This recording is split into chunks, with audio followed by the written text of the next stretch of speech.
ಸತೀಶ್ ಜಾರಕಿಹೊಳಿ ದೆಹಲಿಗೆ ಇಬ್ಬರು ಇನ್ ಮತ್ತೊಬ್ಬರು ಔಟ್. ನಿನ್ನೆ ಎಐಸಿಸಿ ಅಧ್ಯಕ್ಷರನ್ನ ಭೇಟಿಯಾಗಿದ್ದ ಸತೀಶ್ ಹನಿ ಟ್ರ್ಯಾಪ್ ಪ್ರಕರಣದ ಬಗ್ಗೆ ಚರ್ಚಿಸಿದ್ದ ಸತೀಶ್ 4 ದಿನಗಳಿಂದ ದೆಹಲಿಯಲ್ಲೇ ಇದ್ದು ಈಗ ರಿಟರ್ನ್ ಆಗಿದ್ದಾರೆ. ಇಂದಿನ ಸಂಪುಟ ಸಭೆಯಲ್ಲಿ ಭಾಗವಹಿಸಲಿದ್ದಾರೆ ಸತೀಶ್. ಇವತ್ತು ದೆಹಲಿಗೆ ತೆರಳಿದ ಡಿಸಿಎಂ ಡಿಕೆ ಶಿವಕುಮಾರ್ ಇವತ್ತು ಮತ್ತೆ ನಾಳೆ 2 ದಿನ ದೆಹಲಿಯಲ್ಲೇ ವಾಸ್ತವ್ಯ ಹೂಡ್ತಾ ಇದ್ದಾರೆ. ಹೈಕಮಾಂಡ್ ನಾಯಕರನ್ನ ಭೇಟಿ ಮಾಡಲಿದ್ದಾರೆ ಡಿಕೆ ಶಿವಕುಮಾರ್.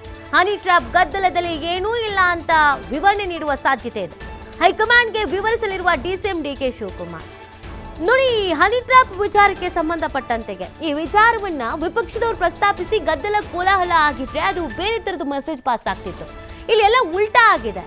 ಇಲ್ಲಿ ಸ್ವಪಕ್ಷದವರೇ ನಮ್ಮ ವಿರುದ್ಧ ತಿರುಗಿ ಬಿದ್ದಿದ್ದಾರೆ ಅಂತ ಕಾಂಗ್ರೆಸ್ನವರೇ, ನಮ್ಮ ಸರ್ಕಾರದವರೇ ನಮ್ಮನ್ನು ಹನಿ ಟ್ರ್ಯಾಪ್ ಮಾಡ್ತಿದ್ದಾರೆ ಅನ್ನುವಂಥ ಒಂದು ಗಂಭೀರವಾದಂಥ ಆರೋಪ ಮಾಡಿರೋದು. ಇದು ಪಕ್ಷಕ್ಕೆ ಡ್ಯಾಮೇಜ್ ಆಗಿರೋದಂತೂ ಸತ್ಯ. ಇದರ ಜೊತೆಗೆ ನೀವು ಕಾಂಗ್ರೆಸ್ನ ನಾಯಕರಲ್ಲಿ ಈ ದ್ವಂದ್ವ ನೀತಿ ಇರೋದನ್ನು ನೀವು ಗಮನಿಸ್ತಾ ಇರ್ಬೋದು. ಕೆಲವರು ಹನಿ ಟ್ರ್ಯಾಪ್ ಆಗ್ತಾ ಇದೆ, ಅನ್ಯಾಯ ಆಗ್ತಾ ಇದೆ, ನಮ್ಮ ಮಾನ ಮರ್ಯಾದೆ ಹರಾಜ್ ಆಗ್ತಾ ಇದೆ, ಅಧಿಕಾರಕ್ಕೆ ಕುತ್ತು ಬರ್ತಾ ಇದೆ, ಪಕ್ಷಕ್ಕೆ ಡ್ಯಾಮೇಜ್ ಆಗ್ತಿದೆ ಅಂತ ಆರೋಪಿಸ್ತಾ ಇದ್ದಾರೆ. ಕೆಲವರು, ಅದರಲ್ಲಿ ಡಿಸಿಎಂ, ಆ ಥರದ್ದು ಏನಾಗ್ತಿಲ್ಲ ಅನ್ನೋ ಥರದಲ್ಲಿ ಉತ್ತರ ಕೊಡ್ತಾ ಇದ್ದಾರೆ. ನೀವು ಹಲೋ ಅಂದರೆ ಅವರು ಹಲೋ ಅಂತಾರೆ ಅಂತ, ಅಂದರೆ ನೀವು ನೆಟ್ಟಿಗಿದ್ರೆ ಎಲ್ಲವೂ ನೆಟ್ಟಿಗಿರುತ್ತೆ ಅನ್ನುವಂಥ ಅರ್ಥದಲ್ಲಿ ಮಾತನಾಡಿದ್ದಾರೆ. ಸೊ ಹೀಗಾಗಿ ಹೈಕಮಾಂಡ್ ನಾಯಕರಿಗೆ ಸತೀಶ್ ಜಾರಕಿಹೊಳಿ ಅವರು ಒಂದಷ್ಟು ವಿವರಣೆಯನ್ನು ಕೊಟ್ಟು ಬಂದ ನಂತರ ವಾಪಸ್ ರಾಜ್ಯಕ್ಕೆ ಬಂದ ಮೇಲೆ ಡಿಕೆ ಶಿವಕುಮಾರ್ ಅವರು ಅಲ್ಲಿಗೆ ಹೋಗಿರೋದು ಸಹಜವಾಗಿ ಪ್ರಶ್ನೆ ಕಾಣುವಾಗ್ತಾ ಇದೆ. ಈ ಬೆಳವಣಿಗೆ ಬಗ್ಗೆ ಮತ್ತಷ್ಟು ಮಾಹಿತಿಯನ್ನು ನೀಡ್ತಾರೆ ನಮ್ಮ ಪ್ರತಿನಿಧಿ ಶಿವು ಲೈವ್ನಲ್ಲಿ ಜಾಯ್ನ್ ಆಗ್ತಾ ಇದ್ದಾರೆ. ಶಿವು, ಈ ಹನಿ ಟ್ರ್ಯಾಪ್ ವಿಚಾರವನ್ನ ವಿಪಕ್ಷದವರು ಅಸ್ತ್ರವಾಗಿ ಬಳಕೆ ಮಾಡ್ಕೊಳ್ತಾರೆ ಅಂತ ಭಾವಿಸಲಾಗಿತ್ತು.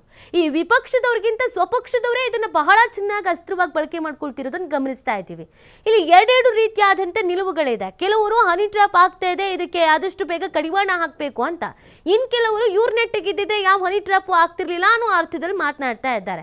ಸತೀಶ್ ಜಾರಕಿಹೊಳಿ ಅವರು ಹೋಗ್ತಾರೆ, ಅವ್ರು ವಾಪಸ್ ಬಂದ್ಮೇಲೆ ಡಿ ಕೆ ಶಿವಕುಮಾರ್ ಅವರು ಹೋಗ್ತಾರೆ. ಆಕ್ಚುಲ್ ಆಗಿ ಕಾಂಗ್ರೆಸ್ನಲ್ಲಿ ಏನ್ ನಡೀತಾ ಇದೆ ಶಿವು? ಜೊತೆಗೆ ಡಿ ಕೆ ಶಿವಕುಮಾರ್ ಅವರು ಸತೀಶ್ ಜಾರಕಿಹೊಳಿ ಅವರ ನಡುವೆ ಎಲ್ಲವೂ ಸರಿ ಇಲ್ಲ ಅನ್ನೋದು ಗೊತ್ತಿದೆ. ಇಬ್ರು ನಾಯಕರು ಒಂದೊಂದು ರೀತಿಯಾದಂಥ ಉತ್ತರವನ್ನು ಕೊಡ್ತಾ ಇದ್ದಾರೆ. ಸೊ ಏನ್ ಬೆಳವಣಿಗೆ ಆಗ್ತಿದೆ ಈ ಹನಿ ಟ್ರ್ಯಾಪ್ ವಿಚಾರಕ್ಕೆ ಸಂಬಂಧಪಟ್ಟಂತೆ? ನೀತಿ, ಕಳೆದ 4 ದಿನಗಳಿಂದಲೂ ಕೂಡ ಸಚಿವ ಸತೀಶ್ ಜಾರಕಿಹೊಳಿ ಅವರು ದೆಹಲಿಯಲ್ಲಿ ಬೀಡು ಬಿಟ್ಟಿದ್ರು. ದೆಹಲಿಯಲ್ಲಿ ಕರ್ನಾಟಕ ಭವನದ ಉದ್ಘಾಟನೆ ಇದೆ. ಆ ಕಾರ್ಯಕ್ರಮದ ನಿಮಿತ್ತ ಅವರು ಅಲ್ಲಿಗೆ ಹೋಗಿದ್ರು. ಏಪ್ರಿಲ್ 4ರಂದು ಉದ್ಘಾಟನೆ ಆಗ್ತಾ ಇದೆ. ಸೊ ಅದರ ಪರಿಶೀಲನೆಗೆ ಅವರು ಹೋಗಿದ್ರು, ಲೋಕೋಪಯೋಗಿ ಸಚಿವರಾಗಿರೋದ್ರಿಂದ. ಸಹಜವಾಗಿ ಅದರ ನೆಪದಲ್ಲಿ ಅವರು ಹೋಗಿದ್ದಂಥದ್ದು ರಾಜಣ್ಣ ಅವರ ಮೇಲೆ ನಡೆದಿದೆ ಅನ್ನುವಂತಹ ಹನಿ ಟ್ರ್ಯಾಪ್ ಪ್ರಕರಣ ಏನಿತ್ತು, ಇದರ ಬಗ್ಗೆ ಹೈಕಮಾಂಡ್ ನಾಯಕರ ಗಮನಕ್ಕೆ ಪೂರ್ಣ ಪ್ರಮಾಣದ ಮಾಹಿತಿಯನ್ನು ಕೊಡಬೇಕು ಅನ್ನುವಂಥ ಉದ್ದೇಶ ಹಿಂದೆ ಇತ್ತು. ಸೊ ಆ ಕಾರಣಕ್ಕೆ ಮೊದಲ ದಿನವೇ ಅವರು ಎಐಸಿಸಿ ಪ್ರಧಾನ ಕಾರ್ಯದರ್ಶಿ ವೇಣುಗೋಪಾಲ್ ಅವರನ್ನು ಭೇಟಿ ಮಾಡ್ತಾರೆ. ಅವರಿಗೆ ಈ ಘಟನೆಯ ಬಗ್ಗೆ ಸಂಪೂರ್ಣವಾದಂಥ ಒಂದು ಮಾಹಿತಿಯನ್ನು ಕೊಟ್ಟಿದ್ದರು.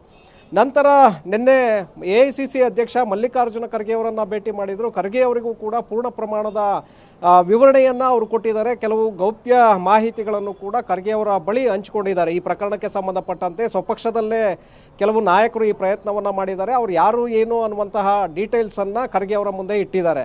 ಅವರು ದೆಹಲಿಯಲ್ಲಿ ಹೈಕಮಾಂಡ್ ನಾಯಕರನ್ನು ಭೇಟಿ ಮಾಡಿ ರಾಜ್ಯಕ್ಕೆ ಈಗ ವಾಪಸ್ಸಾಗಿರುವಂಥ ಸನ್ನಿವೇಶದಲ್ಲೇ ಈ ಕಡೆಯಿಂದ ಡಿಸಿಎಂ ಡಿಕೆ ಶಿವಕುಮಾರ್ ಅವರು ದೆಹಲಿಗೆ ಪ್ರಯಾಣವನ್ನು ಬೆಳೆಸಿದ್ದಾರೆ. ಯಾಕೆಂದರೆ ಇವತ್ತು ಕ್ಯಾಬಿನೆಟ್ ಸಭೆ ಕೂಡ ಇದೆ, ಬಹಳ ಮಹತ್ವವಾಗಿರುವಂಥ ಸಚಿವ ಸಂಪುಟ ಸಭೆ. ಇಂತಹ ಒಂದು ಸಭೆಗೂ ಕೂಡ ಗೈರಾಗಿ ಈಗ ಎಐಸಿಸಿ ಕಚೇರಿಯಲ್ಲಿ ಸಭೆ ಇದೆ ಅನ್ನುವಂಥ ಒಂದು ಕಾರಣಕ್ಕಾಗಿ ಡಿ ಕೆ ಶಿವಕುಮಾರ್ ಅವರು ದೆಹಲಿಗೆ ತೆರಳಿದ್ದಾರೆ. ಇವತ್ತು ನಾಳೆ 2 ದಿನಗಳ ಕಾಲ ಅವರು ದೆಹಲಿಯಲ್ಲೇ ಇರಲಿದ್ದಾರೆ. ಆ ಸಂದರ್ಭದಲ್ಲಿ ಎಐಸಿಸಿ ಅಧ್ಯಕ್ಷ ಮಲ್ಲಿಕಾರ್ಜುನ್ ಖರ್ಗೆ ಹಾಗೆ ರಾಹುಲ್ ಗಾಂಧಿ ಅವರನ್ನು, ವೇಣುಗೋಪಾಲ್ ಅವರನ್ನು ಭೇಟಿ ಮಾಡಿ ಈ ಪ್ರಕರಣಕ್ಕೆ ಸಂಬಂಧಪಟ್ಟಂತೆ ಏನೆಲ್ಲ ಗೊಂದಲಗಳಿದೆ ಮತ್ತು ಏನೆಲ್ಲ ಈಗ ಚರ್ಚೆಗಳಾಗ್ತಾ ಇದೆ, ರಾಷ್ಟ್ರೀಯ ಮಟ್ಟದಲ್ಲಿ ಚರ್ಚೆಗಳಾಗ್ತಾ ಇದೆ, ಇದರ ಬಗ್ಗೆ ಒಂದು ಕ್ಲಾರಿಟಿಯನ್ನು ಕೊಡುವಂಥ ಪ್ರಯತ್ನವನ್ನು ಡಿ ಕೆ ಶಿವಕುಮಾರ್ ಅವರು ಮಾಡಲಿದ್ದಾರೆ. ಅಂದರೆ ಪ್ರಕರಣ ಇಲ್ಲಿಯವರೆಗೆ ರಾಜಣ್ಣ ಅವರು ದೂರನ್ನು ಕೊಟ್ಟಿದ್ದಾರೆ, ಆದರೆ ಯಾವುದೇ ಸಾಕ್ಷ್ಯಗಳನ್ನು ಕೊಟ್ಟಿಲ್ಲ, ನಮ್ಮ ಬಳಿ ಯಾವುದೇ ಎವಿಡೆನ್ಸ್ ಇಲ್ಲ ಅನ್ನುವಂಥ ಮಾತನ್ನು ಹೇಳಿದ್ದಾರೆ. ಹಾಗಾಗಿ ಸುಮ್ಮನೆ ಬೇರೆಯವರ ಮೇಲೆ ಗೂಬೆ ಕೂರಿಸುವಂಥ ಒಂದು ಪ್ರಯತ್ನವನ್ನು ಮಾಡಲಾಗ್ತಾ ಇದೆ. ಜೊತೆಗೆ ಮುಂದೆ ಅವಕಾಶಗಳು ಅವ್ರಿಗೆ ಸಿಗಬಾರ್ದು ಅನ್ನುವಂಥ ಕಾರಣಕ್ಕೆ ಈ ರೀತಿಯಾಗಿ ಮಾಡ್ತಾ ಇದ್ದಾರೆ ಅನ್ನುವಂಥ ಒಂದು ಮೆಸೇಜನ್ನು ಡಿ ಕೆ ಶಿವಕುಮಾರ್ ಅವರು ಪರೋಕ್ಷವಾಗಿ ಹೈಕಮಾಂಡ್ ನಾಯಕರ ಗಮನಕ್ಕೆ ತರುವಂಥ ಪ್ರಯತ್ನವನ್ನು ಮಾಡಲಿದ್ದಾರೆ. ಯಾಕೆಂದರೆ ಈಗ ಒಂದು ಕಡೆ ಬೆಟ್ಟು ಮಾಡ್ತಾ ಇದ್ದಾರೆ, ನೇರವಾಗಿ ಆರೋಪಗಳನ್ನು ಮಾಡದೇ ಇದ್ದರೂ ಕೂಡ ಡಿ ಕೆ ಶಿವಕುಮಾರ್ ಅವರ ಕಡೆನೇ ತೋರಿಸಿ ಒಂದು ಆರೋಪಗಳನ್ನು ಮಾಡದಂತೆ ಕಾಣಿಸ್ತಾ ಇದೆ.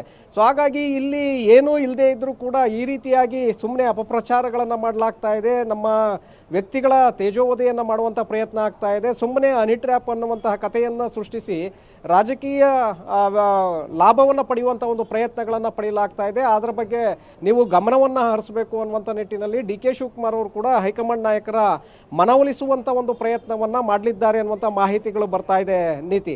ಸೊ ಹಾಗಾಗಿ ಹನಿ ಟ್ರ್ಯಾಪ್ ಪ್ರಕರಣ ಸ್ವಪಕ್ಷೀಯರಲ್ಲೇ ಸಾಕಷ್ಟು ಪರವಿರೋಧ ನಡೆಗಳು ಕೂಡ ಇದೆ. ಒಂದು ಕಡೆ ವಿರೋಧವನ್ನು ಮಾಡಿದ್ರೆ ಮತ್ತೊಂದು ಕಡೆ ಪರವಾಗಿ ನಿಲ್ತಾ ಇದ್ದಾರೆ. ಇವತ್ತಿನ ಸಚಿವ ಸಂಪುಟ ಸಭೆಯಲ್ಲೂ ಕೂಡ ಇದು ದೊಡ್ಡ ಮಟ್ಟದಲ್ಲಿ ಚರ್ಚೆಯಾಗುವಂಥ ಸಾಧ್ಯತೆಗಳಿದೆ ನೀತಿ. ಓಕೆ, ಥ್ಯಾಂಕ್ ಯು ಶಿವ, ತಮ್ಮೆಲ್ಲ ಡೀಟೇಲ್ಸ್ಗಾಗಿ.